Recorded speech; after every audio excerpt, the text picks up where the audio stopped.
दुनिया के ज्यादातर मुस्लिम देश फिलिस्तीन के मुसलमानों के लिए एकजुट होने लगे हैं और ईरान और इराक जैसे मुस्लिम देशों ने ओआईसी का एक विशेष सत्र बुलाने की मांग की है। ओआईसी, जैसा कि आप जानते हैं, organisation of Islamic cooperation, OIC दुनिया के 57 इस्लामिक देशों का यह संगठन है।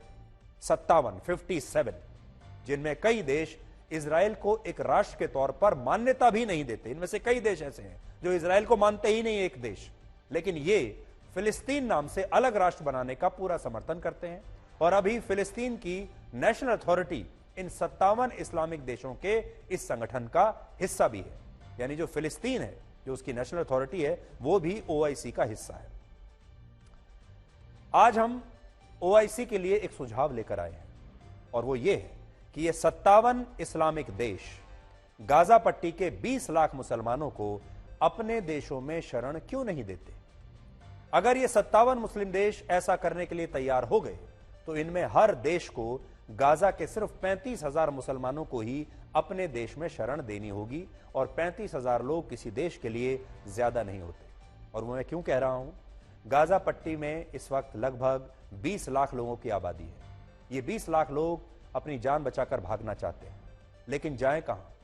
उनके पास जो इजिप्ट है उसने अपने बॉर्डर बंद कर दिए हैं। उसने कहा है कि आप बॉर्डर पार करके हमारे यहां शरणार्थी बनकर नहीं आ सकते। एक तरफ इजिप्ट का बॉर्डर है जो बंद है, दूसरी तरफ इजराइल की सेना खड़ी है जो खून की प्यासी है, और तीसरी तरफ समुद्र है।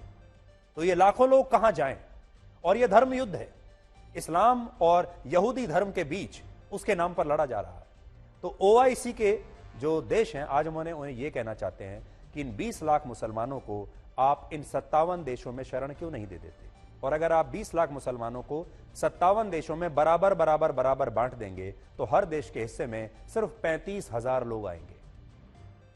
तो इन देशों को, इन 35,000 शरणार्थियों को अपने अपने देश में अपना लेना चाहिए और शरण दे देनी चाहिए। पाकिस्तान, अफगानिस्तान, सीरिया, इराक और लेबनान में जहां लाखों आतंकवादियों को शरण दी गई है, वहां ये देश गाजा के 35,000 मुसलमानों को तो शरण दे ही सकते हैं। और अगर इन 57 मुस्लिम देशों ने ऐसा कर दिया तो गाजा के 20 लाख लोगों को एक नया जीवन दान मिल जाएगा। यकीन मानिए, इनकी जिंदगी बच भी जाएगी और बेहतर भी हो जाएगी।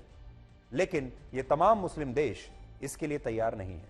और जिस इकलौते मुस्लिम देश इजिप्ट की सीमा गाजा से लगती है, उसने तो गाजा के लोगों को अपने यहां शरण देने से साफ इनकार कर दिया है।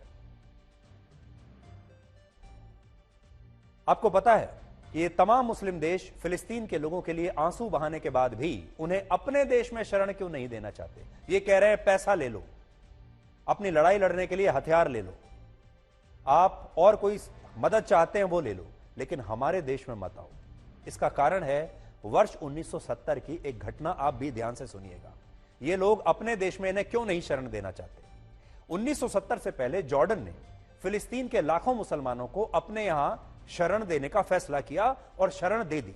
लेकिन यही शरणार्थी बाद में जॉर्डन के उस समय के किंग के खून के प्यासे बन गए थे और उन्हें सत्ता से हटाकर जॉर्डन पर अपना नियंत्रण करना चाहते थे। जिसके बाद वर्ष 1970 में जॉर्डन के किंग हुसैन ने फिलिस्तीन के 20,000 मुसलमानों की हत्या करवा दी थी, क्योंकि ये उनके खिलाफ षड्यंत्र रच रहे थे।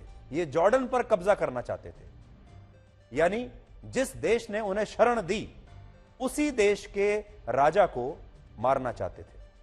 यानी ये मुस्लिम देश फिलिस्तीन के मुसलमानों पर भरोसा नहीं करते, लेकिन खुद को उनका असली हमदर्द जरूर बता रहे हैं। और अगर भरोसा करते हैं तो हम उन्हें ये चुनौती दे रहे हैं आज कि वो अपने देश में 35,000 लोगों को रख लीजिए और 57 देश मिलकर पूरे फिलिस्तीन के लोगों का जीवन बचा सकते हैं। 57 देश।